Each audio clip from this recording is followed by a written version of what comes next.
आव्हाड यांच्या डोक्यावर परिणाम झालेला आहे। आमदार बबनराव लोणीकर यांनी आव्हाड यांच्यावर ही टीका केली। शरद पवारांसमोर बोलले म्हणजे ते पवारांचे शब्द संजय शिरसाटांनीही आव्हाड यांना सुनावलाय।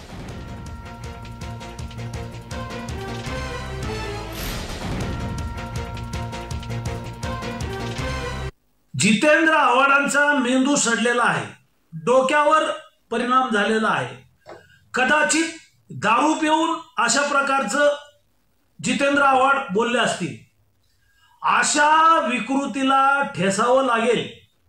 समाजामध्ये दुही माजवणे, विष पेरणे, महाराष्ट्रामध्ये जाती जाती तेढ निर्माण करणे, अशा प्रकारचं विकृत बोलणारा जितेंद्र आव्हाड याच्यावरती मोका लावला पाहिजे, त्याला जेलमध्ये टाकलं पाहिजे। जितेंद्र आव्हाडने रामाबद्दलचे जे काही वक्तव्य काल केले ते वक्तव्य तुम्ही त्याला सरळ असं अर्थाने घेऊ नका।